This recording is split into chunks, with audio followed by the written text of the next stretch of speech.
आइए हम इस नए सीरीज नंबर 3 में आपका स्वागत करते हैं। सुबह की ब्रह्मबेला में जो मैं आपको दे रहा हूँ वह एक यूनिक सीरीज है और इसको आप न केवल लिखें बल्कि याद भी करें। आइए पहले क्वेश्चन पे हम चलते हैं। वी लीव टू लर्न, हम जीते हैं टू लर्न सीखने के लिए, एंड लर्न टू लीव और जीने के लिए सीखते हैं। देखिए, यानी वही चीज हम सीखने के लिए जीते हैं, फिर वही चीज फ्रेज में क्या होती है, फिर रिपीट होती है। वी लर्न टू लीव, हम क्या करते हैं, जीने के लिए सीखते हैं। यानी कहने का तात्पर्य है कि इसमें कौन सा फिगर ऑफ स्पीच है, काइऑज्म है, इन्वर्जन है, ज़ियोग्मा है, नन ऑफ दीज।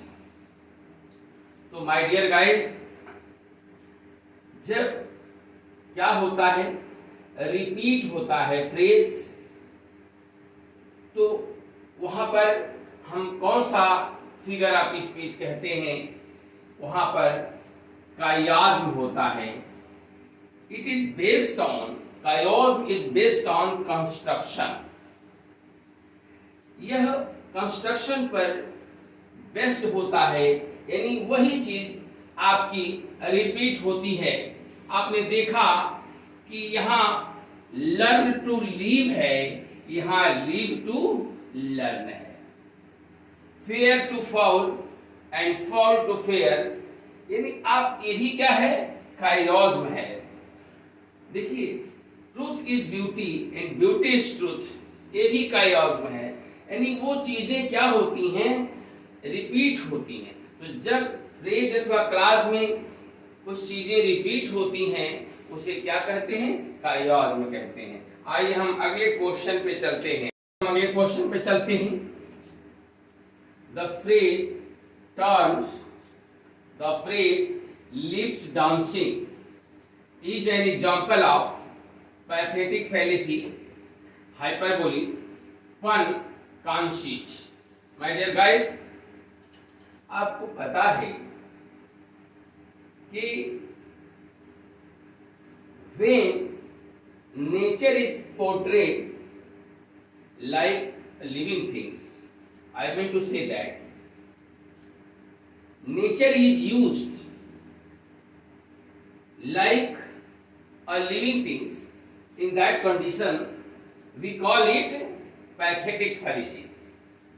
मतलब जब प्रकृति की चीजों को एक सजीव वस्तु की तरह पोर्ट्रेट किया जाता है, डिस्क्राइब किया जाता है, ऐसी स्थिति में माय डियर आप गाइस, आप जानते हो पैथेटिक फैलेसी होता है। अब देखिए, इसको क्वाइन किया था पैथेटिक फैलेसी को जॉन रस्किन।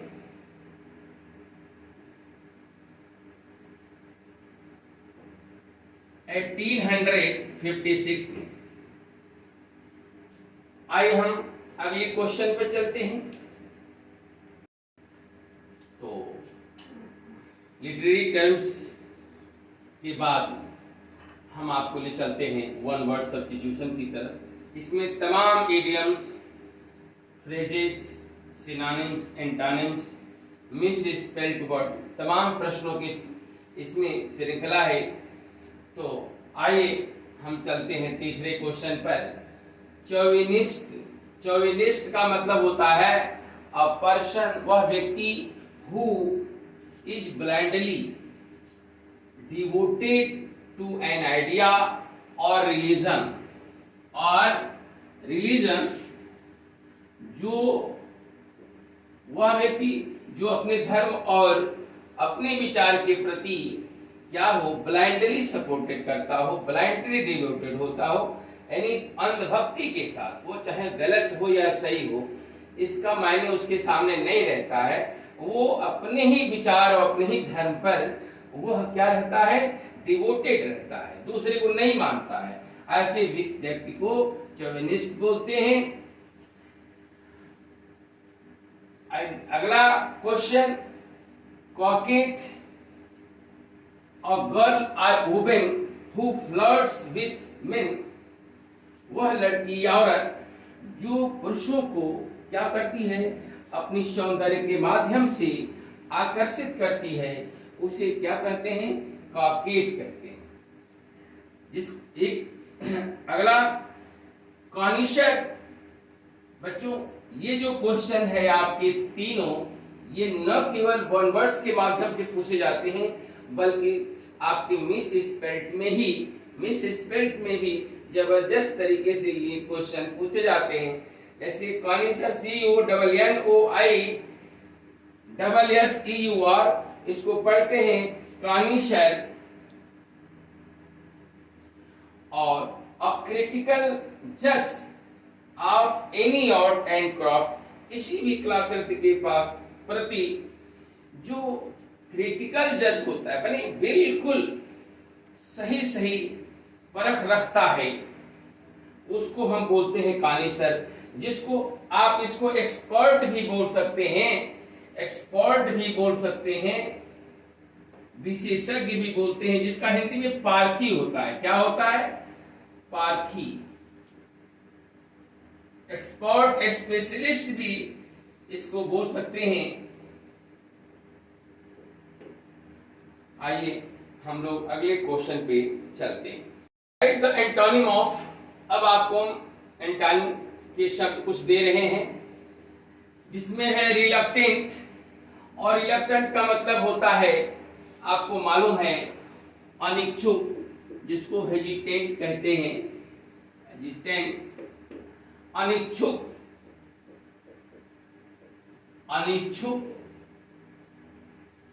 एग्रीएबल की सहमति योग्य, ईगर माने उत्सुक, इच्छुक, डिफिडेंट, जिसको अपने आप पर भरोसा ना हो, डिफिडेंट कहते हैं।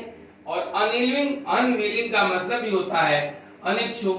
इसका मतलब ये तो रिलक्टेंट का आपका सिनोनिम्स है, डिफिडेंट है नहीं। हाँ, अनिच्छुक, रिलक्टेंट का अनिच्छुक, और ईगर मीन्स होता है उत्सुक। क्या होता है, उत्सुक। और यही आपका आंसर है। आइए हम अगले क्वेश्चन पे चलते हैं। काम का अपोजिट क्या होगा, काम का मतलब होता है वही बिल्कुल शांत, बिल्कुल आराम से बैठा हो, बिल्कुल आराम पूर्वक जो होता है, आराम पूर्वक कह लीजिए, आपको नियरेस्ट देना है। रिलैक्स वही चीज है, बिल्कुल फ्री है, आराम से है। इजी सेम वही है, आरामदायक, आसान। और अनकंफर्टेबल ये तो पूरा आराम से है। और यह दिक्कत वाला क्वेश्चन है, अनकंफर्टेबल जो आराम से नहीं है। कोजी का मतलब ही होता है कंफर्टेबल, कोजी का मतलब ही होता है बिल्कुल आराम से। तो ये तीनों तो रहा आपका सिनोनिम्स, ये तो होगा नहीं, ये भी नहीं होगा। इसका सिनोनिम्स है आपका सी।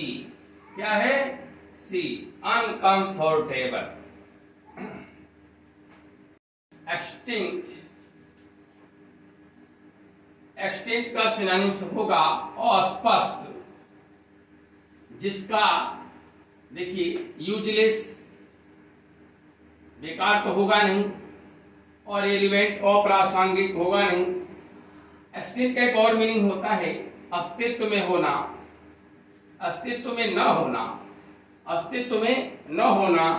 आज जिसका एग्जिस्टिंग, अस्तित्व में होना, इसका एक और मीनिंग है अस्तित्व में न होना।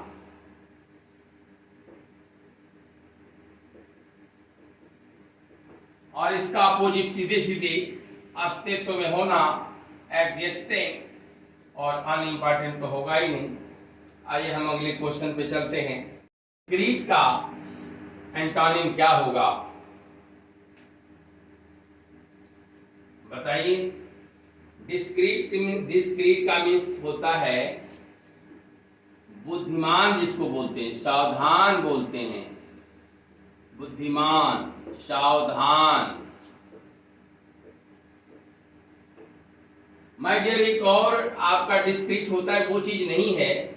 डिस्क्रीट जैसे DISCRET, इसका मतलब होता है अलग व स्पष्ट, ये वो चीज अलग है।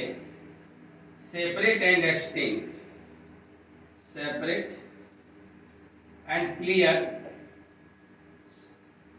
Separate and clear. बट इसका मीनिंग जो है, स्पेलिंग अलग है, जिसका अर्थ होता है बुद्धिमान, सावधान। डिस्क्राइब तो वर्णित होगा नहीं, इसका देखिए बिल्कुल, हाँ, तो इसका जो एंटानिम होगा लापरवाह, देखिए केयरलेस होता है। क्या होता है? केयरलेस।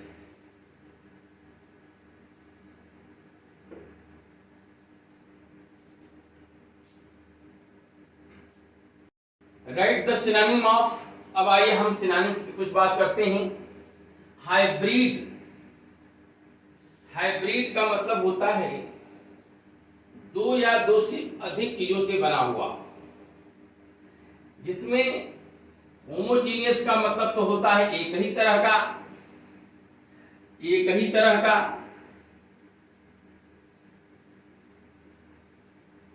कंपोजिट का मतलब होता है दो या दो से अधिक चीजों से मिलकर बना हुआ। प्योर का मतलब शुद्ध, लब होगा नहीं, अर्थात आंसर आपका यही है, कंपोजिट। 9 क्वेश्चन पे कैराउज, कैराउज का मतलब होता है fun and frolic, fun and frolic, मौज मस्ती जिसको कहते हैं, मौज मस्ती। माय डियर गाइस, डिसरिगार्ड तो होगा नहीं, अपमान करना। यहां देखिए आपका पास आंसर यही है, फ्रोलिक। यहां सिनोनिम्स में दिया हुआ है, फ्रोलिक होगा, ओवरलुक नजरअंदाज करना तो होगा नहीं, आंसर आपका यही है, फ्रोलिक। आइए हम अगले क्वेश्चन पे चलते हैं। आपका प्रीपोजिशन से रिलेटेड क्वेश्चन है। I passed dash dash your house yesterday.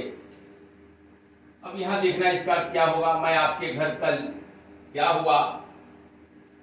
By, pass by का मतलब होता है गुजरना, और ये एक दूसरे से दूसरे, एक जगह से दूसरे जगह के लिए।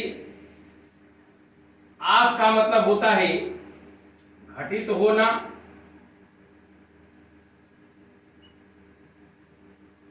और ये है यहां इसका एक हैपेन, घटित होना। पास आउट का मतलब होता है मुरझाना, फेंट। तो my dear guys, I passed by your house yesterday, यानी मैं आपके घर से होके गुजरा कल, कल मैं आपके घर से होकर गुजरा। आपका आंसर यही होगा, the answer will be A. Mahesh will take John in the final. अब फाइनल में महेश जो है जॉन के साथ क्या होगा, अब आप देखिए आंसर क्या होगा। टेक ऑन का मतलब होता है कंपीट, मुकाबला होना, मुकाबला होना। ये होता है रिमूव, हटाना, और टेक इन का मतलब होता है डीसी, DECEIVE, धोखा देना, और टेक विथ साथ में ले जाना। तो यहां देखिए फाइनल में एक तरह से मैच होगा। फाइनल में मोहन का मुकाबला किससे होगा? जान से होगा, अर्थात answer will be A. Answer will be A. आइए हम अगले क्वेश्चन पे चलते हैं। आइए कुछ वर्ड हम आपको, ये आपके सीरीज का लास्ट क्वेश्चन है, करेक्ट वर्ड्स। आप यूं कह लीजिए मिस स्पेल्ड आएगा तभी आपको करेक्ट करना है, करेक्ट वर्ड्स को ढूंढना है। तमाम तरह के वर्ड पावर पे क्वेश्चन आपके आने वाले हैं। तो माय डियर गाइस, मैंने सोचा कि क्यों ना कुछ वर्ड आपको याद करने के लिए दे दूं। तो देखें, इसमें है कोरिएंडर। यहाँ अक्सर जो है आपका यहाँ ए आई कर देता है, फिर यहाँ ई आर। अब देखिए, ये आपका कोरिएंडर ग्रामेटिक, अक्सर जो है ग्रामेटिक में सिंगल एम करके पूछ देता है। गाइडेंस, गाइडेंस में अक्सर करके यहाँ ई करके आपको फंसाएगा। अटेंडेंस में भी वही हाल है, यहाँ ई करके ही गड़बड़ करता है। जो आपका सही है वही वर्ड हमने लिख दिया है। बेनिफिटेड, बेनिफिटेड में भी आपका सिंगल टी करके देता है। रेफर्ड, ये देखिए बहुत अच्छा क्वेश्चन है, इस पर कई परीक्षाओं में क्वेश्चन पूछे गए हैं। और आपको ध्यान देना है कि जो एफ ई आर जो लास्ट में होता है उसका जब भी पास्ट पार्टिसिपल करते हैं तो डबल कर देते हैं। जैसे मान लो रेफर है तो इसका पास्ट पार्टिसिपल करेंगे, थर्ड फॉर्म करेंगे, सेकेंड फॉर्म करेंगे तो डबल आर कर देंगे। जैसे ट्रांसफर्ड है, T R A N S F E double R E भी होगा ट्रांसफर्ड। अब देखिए फ़ारेनहाइट, यहां आपका गड़बड़ नहीं करता है, यहां गड़बड़ करता है। यहां आई को पहले कर देगा फ़ारेनहाइट, तो आप F A H R E N H E I T होता है, यही आपका रिप्लेस करके क्वेश्चन कर देता है, आई को इधर कर देता है। तो आपको ध्यान देना है, एच ई आई टी होगा। सरफीट है, देखिए यहां पर भी ई आई होगा ना कि आई ई होगा। सरफीट है, काउंटरफीट है आपका। अब देखिए जेनियोलॉजी, GENEALOGY, जेनियोलॉजी, ये द हिस्ट्री ऑफ फैमिली, परिवार का इतिहास जेनियोलॉजी मीन्स होता है। तो हमने, हाँ एक क्वेश्चन और देखिए, रिफरेबल अगर रेफर का एडजेक्टिव बनाता है तो डबल नहीं करता है। REFE, देखिए RABLE रेफरेबल, यहां आपका डबल नहीं करता है, आर डबल नहीं होगा, केवल यह जब वो पास्ट पार्टिसिपल होगा, थर्ड फॉर्म होगा तो डबल हो जाएगा, ये ध्यान देना है। तो यह सीरीज यही समाप्त हुआ और आप इस सीरीज को लाइक करें, सब्सक्राइब करें। थैंक्स।